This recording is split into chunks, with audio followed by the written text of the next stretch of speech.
Welcome to Blockchain 2025. We explore how blockchain technology will affect major industries in the future. Each episode dissects one industry, how it currently works, why blockchain can disrupt it, and some blockchain projects trying to be the solution.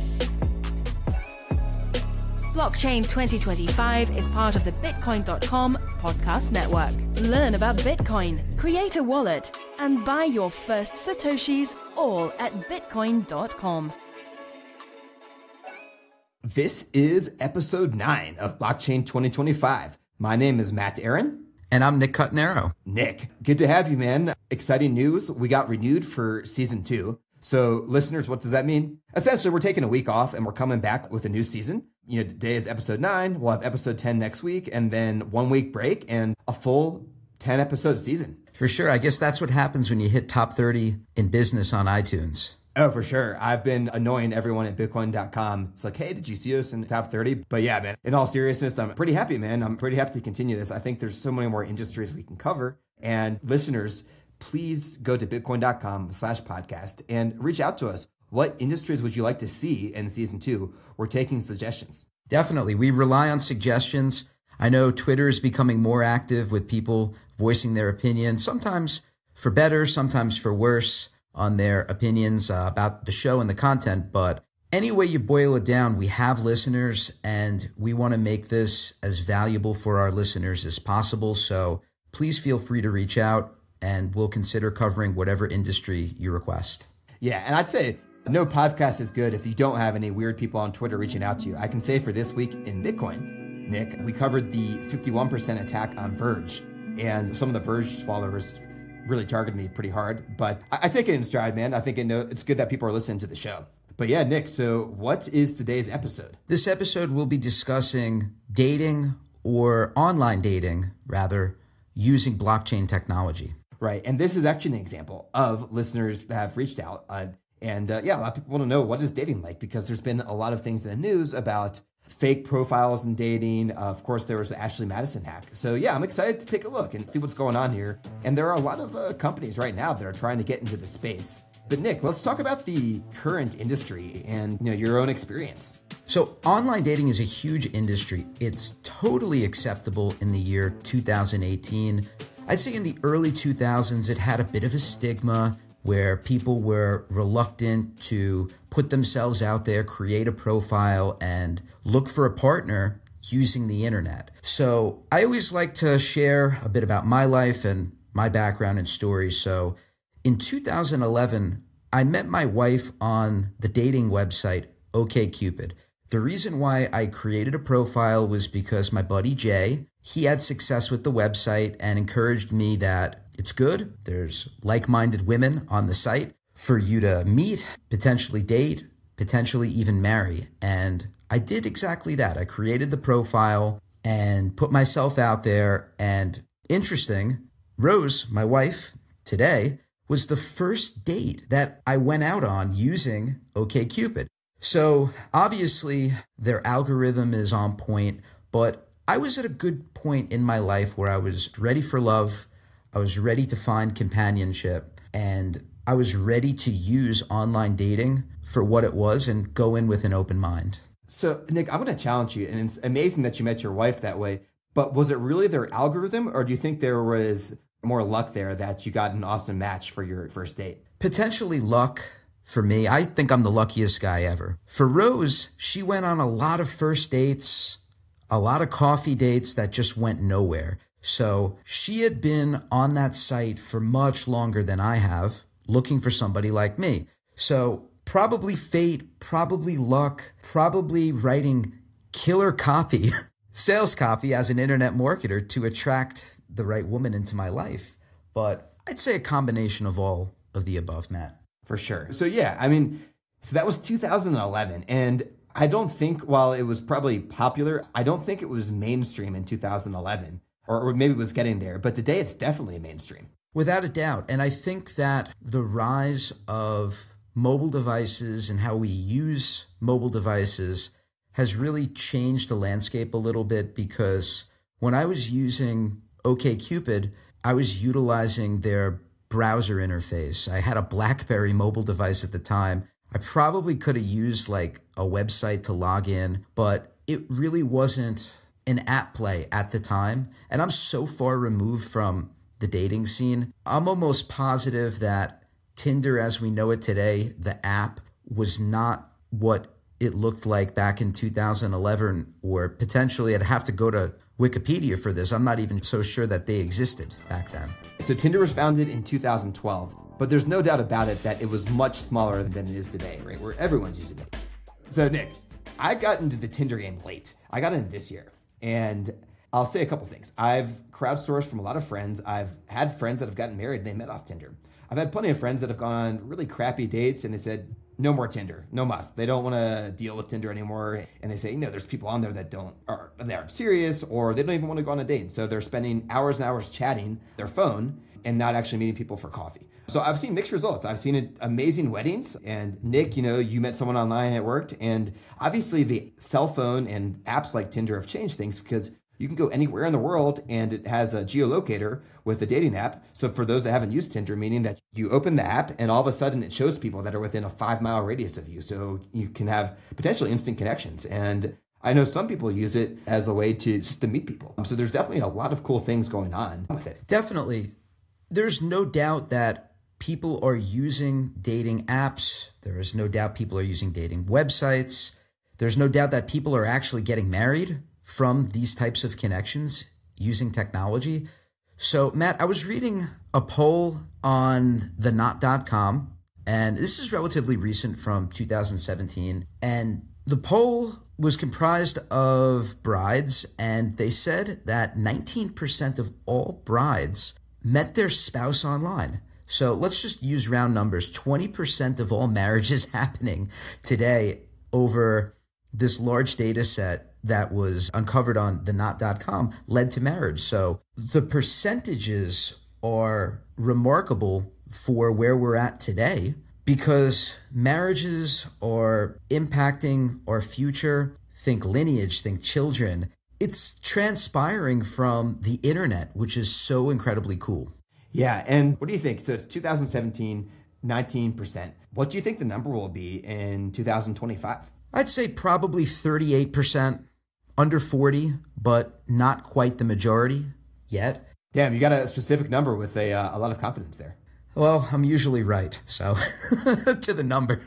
But in all seriousness, I don't see it being the majority crossing over 50%. I still believe that human interactions will prevail in a lot of instances, but technology could be an incredible way to put yourself out there on a larger scale, automate some of the aspects of discovery, and with the help of blockchain technology. And we'll go over some aspects where blockchain can enhance the current online dating industry. It's very possible that we're going to be increasing that number. I will bet with conviction that the number, 19%, will not decline in the foreseeable future or in the future as we know it. It's interesting. Yeah, it does seem like it's increasing, but the fact that you said it won't be over the majority, because again, it's very important to note just the limitations of online dating and blockchain technology, human interaction, being able to read body language in person. I don't see any substitute for that right now. Maybe things with virtual reality or some other strange sci-fi type sounding things right now in the future. But yeah, meeting people in person, the amount of information you get is just much higher than you'll get on any type of app. Without a doubt. And I've been out of the game for a little bit as a married guy, so it could be difficult for me to comment on the current state of online dating. But at the end of the day, I'm still an internet marketer. I'm still a blockchain advocate. I still see the bigger picture, and I can make relations as to, is this technology viable to integrate within this industry, or is it just smoke and mirrors? For sure. Well, let's go into it, man. Let's go to the second part of our show. How would blockchain solve and disrupt online dating? Well, the obvious component, Matt, is just the cryptocurrency play within a network or an ecosystem. Users can transact with the dating platform itself utilizing cryptocurrency. They can be incentivized through the platform for performing certain types of actions. So think, if you provide more data to help you find a mate, you may be rewarded in that blockchain tech company's native currency, in token. So tokenization has merit, without a doubt. You could be punished. Let's say you flake out on showing up for a date. You could potentially stake coin before committing to going out on a date. Nick, hold on. Define staking a coin. So staking a coin on a dating network, you're just letting the network hold the coin. If you don't show up, they take the coin, or maybe your date takes the coin if it's programmed as such. But ultimately, there's a penalty for being bad on the network and demonstrating poor behavior. Gotcha. So by staking, meaning that I have this coin, this cryptocurrency, and if I don't show up, I'm a flake, I'm punished, I lose money. But maybe if I show up on time to 5 dates or something in a row, I might be rewarded, right? So there might be some incentives for good behavior, both positive and negative. Absolutely. And I think as humans, we're hardwired to be incentivized to do something that is financially in our favor, or to reject pain and suffering of losing hard-earned token. For sure. So you mentioned the tokenization and incentives, right? Another thing that's happened is identity verification. And there's a lot of fake and scammy profiles. And we did episode 5 was all about this, identity on the blockchain. And we talked about civic and persona, verifying 100% using the blockchain that you are who you say you are. For sure. So validating identity, you don't need an entire dating network to be on the blockchain. You can take any existing network. And we talked about Tinder, OkCupid, eHarmony, Match.com. Just integrating civic or persona or even another identity on the blockchain application as a layer to validate who people are is fantastic. And with technology today and mobile devices, we can do facial recognition as another validator. You can record the sound of somebody's voice. I know my iPhone records my thumbprint. So there are many different ways to validate humans.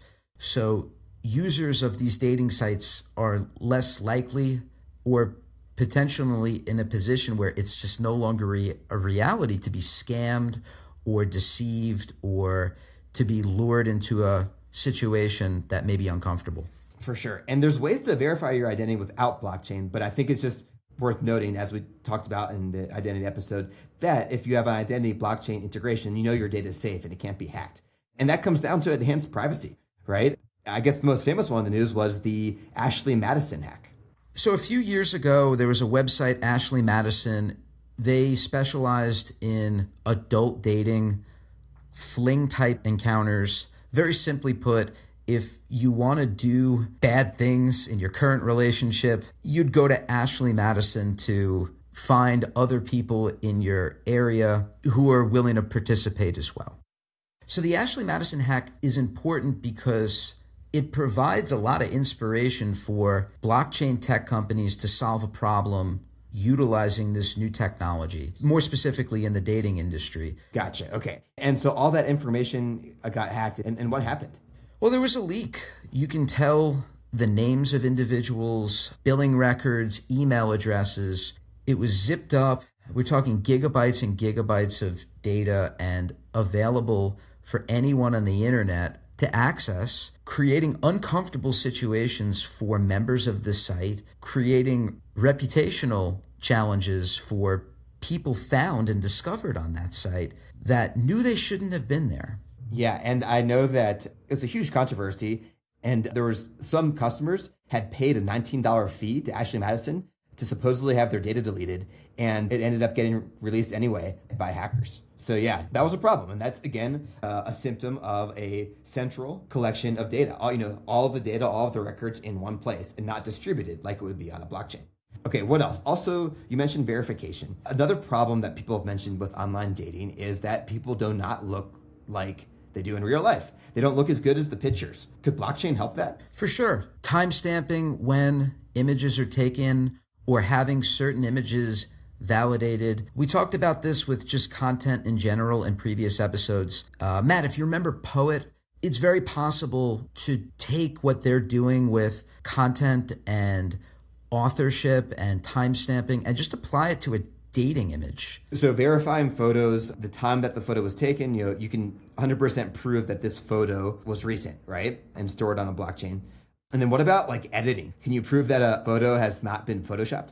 That's difficult. I don't know if blockchain can solve that. However, there are many other validators that blockchain can help solve to determine if people are real, if people are who they say they are, and potentially be rewarded for providing accurate data. Okay, so that goes back to the incentives program. Maybe if there was a way for users to say, whether they're good looking or not, but just saying, okay, this person looks exactly like their pictures. They are being honest about their pictures. And because of that, they earn tokens. Whereas like this person does not look like their pictures, then they lose tokens, right? And so you can incentivize people to make the most accurate description, both physically and their written description of who they say they are, to save time for people, make sure people don't go on dates that are a waste of time.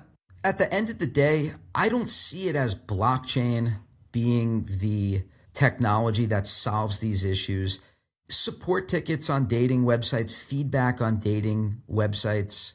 I've been out of the game for a bit, as I noted before, but I would say that it exists. If someone is not truthful and making the environment less desirable in a local geographic area, they're probably not going to appear as frequently in searches. They're not going to be matched with other people. And ultimately, the network is going to do their best job to prevent that person from creating a poor experience within the site. And Nick, it's a good point. This does seem like industry where, it's not just blockchain. There are other technologies that can solve that. Incentives are not exclusive to a blockchain, but it's definitely the best place in terms of user protection of data and security. A couple other things that came up. One is a secondary matchmaker market. So I find this to be interesting. Again, you don't need blockchain, but with cryptocurrencies and smart contracts, it would be quicker, faster, and cheaper. But I love the idea of a matchmaker that's able to bet on their matchmaking skills. For example, if I'm able to log on to one of these dating sites and I see, let's say, Jake and Lisa, and I think they'd be a perfect match, maybe I'm willing to bet 50 tokens that they're going to hit off, that they're going to start dating for a certain period of time. If I'm correct, maybe I win 500 tokens. But if I'm wrong, I lose those 50 tokens. I think like a secondary matchmaker market could be pretty cool. Without a doubt. I love that. Talk about putting your money where your mouth is. Super cool. Exactly. Skin in the game. So Nick, let's move on to some of the blockchain dating apps. Tell us about Ponder. So Ponder app is a blockchain tech company that rewards matchmakers, humans, say a guy like myself, a married guy, that fixes people up. That's a unique element that brings new users to the app that are not in a position to be looking for dates, but could be really helpful being a human to train that algorithm up or provide really, really helpful insight that may be overlooked by tech. Yeah. So with Ponder, right, like in terms of matchmaking, you could find someone on there for your friend. And then you say like, hey, there's this girl that I think you'd really like. You send them a link, right, like an affiliate link. They come onto Ponder app, they sign up, and X matchmaker thinks that you are a good fit, and you get rewarded that way. So it's a great way to, I would say as a company for Ponder, it's a great way to grow the user base because you have people, that are just in the matchmaker bringing their friends onto the app.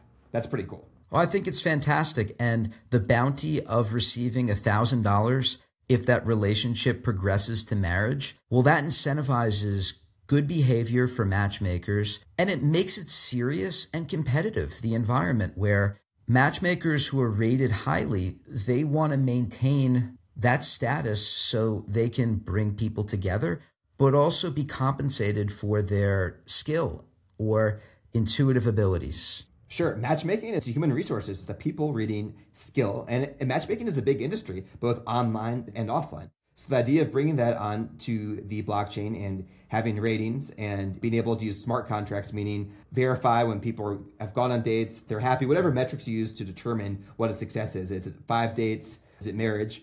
I think that's huge. I think the matchmaker market, this subset of dating, putting that on the blockchain to me seems like a home run.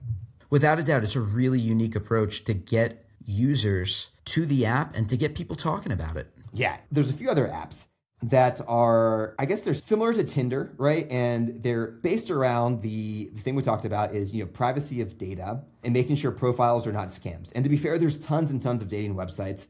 Some have more problems with scams than others. And then any centralized repository of information is a ticking time bomb in terms of your personal information. So they're all trying to solve that problem. One of the most interesting ones, I would say, is Loly, Loly. And so what is Loly? Loly it's an augmented reality dating app. What is augmented reality? Okay, the best way to think about augmented reality, and there's different types of this, but it's, Pokemon Go, which is a huge craze where you're essentially moving around, and based on your geolocation, the way your phone is tracked, you participate in the game. In this sense, the game is dating, and you can be matched with people in person in a bar, which is pretty interesting. The weirdest part to me is the sexual consent on a blockchain, meaning that before two people are about to sleep together, they have to log their consent on the blockchain. Matt, I just think that's ridiculous. I'm sorry. I had to interject right there. But talk about really taking the heat out of a moment. So Nick, this whole sexual consent on the blockchain is probably the weirdest thing I've seen in season 1. Basically, there's sobriety checks, meaning you have to solve a puzzle on your app to show that you're sober on both sides. And then there's safe words that I guess the woman can say to the Loly app. That's kind of like a Big Brother type thing where the app can alert the police. Man, and so there's just all these gray areas here. And I don't know if people want this type of information going onto a blockchain.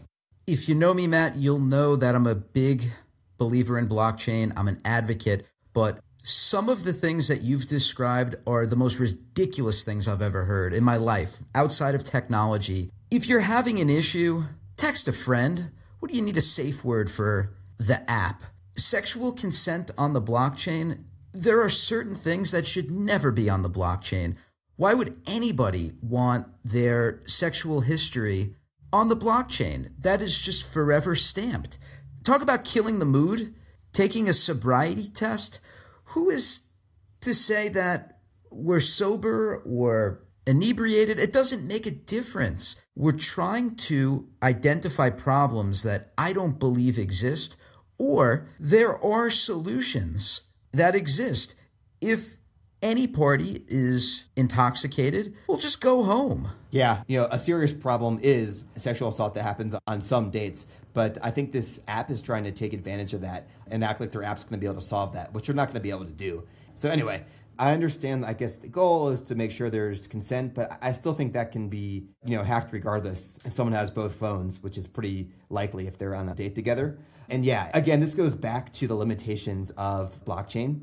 Unfortunately, blockchain cannot prevent sexual assault. No, absolutely not. But what can help prevent is identity verification, informing users with ways to protect themselves, and constantly explaining to users best practices. Yeah. So we mentioned Loly, right, which is the augmented reality and sexual consent on the blockchain. A bit strange, to be honest. But Hicky and Luna are pretty similar. They incentivize good behavior. Luna, to me, is pretty interesting with the anti-flake stake that we talked about. Time is such a precious commodity. We have a finite supply. We talk about 21 million Bitcoin, but all of us in our lives have a finite supply of time. It should be treated with value. Nobody wants to be blown off. Nobody wants to feel poorly about themselves. No one wants to be stood up. So this mechanism of punishing users for standing people up, I think is a good thing,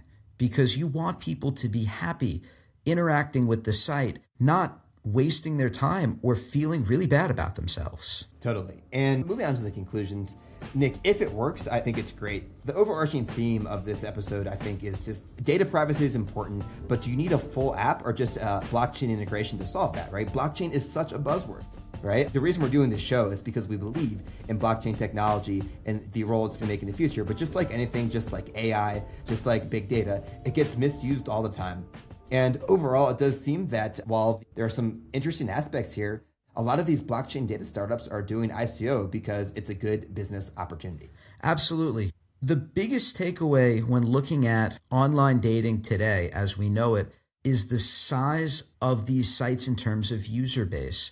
I want to use a site, if I was on the dating market, that would ensure that I have options. I can get to know people in the local area and not be the only guy in a 40, 50-mile radius finding a mate. So user adoption and the size of the user base, above all, is one of the biggest components of success in online dating. Yeah. And to be completely honest, Nick, I think this episode is just another validator of identity apps on the blockchain, storing your identity on the blockchain, and just use a blockchain integration like Civic or Persona with existing data apps. You don't need to make a complete blockchain data app.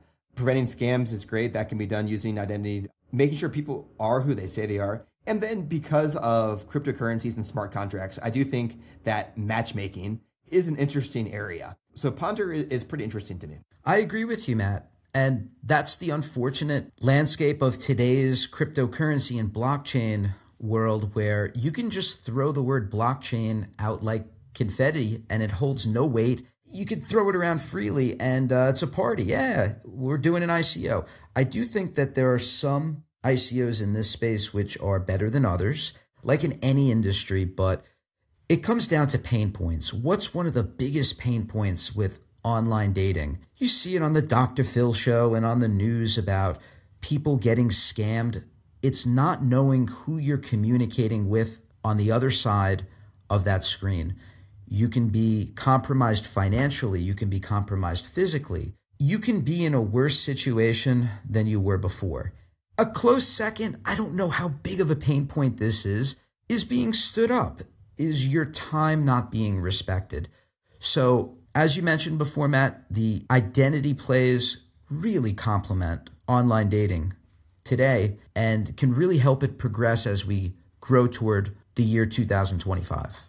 For sure. And the last thing I'm going to say is, I mentioned it again, but it's worth repeating, is blockchain's not going to replace human interactions. And the amount of information you get reading someone in person, meeting someone at a coffee shop or at a dinner party is always going to be superior, in my mind, to dating apps. So anyway, thanks so much for listening this week. As always, please subscribe on iTunes and leave a review and share.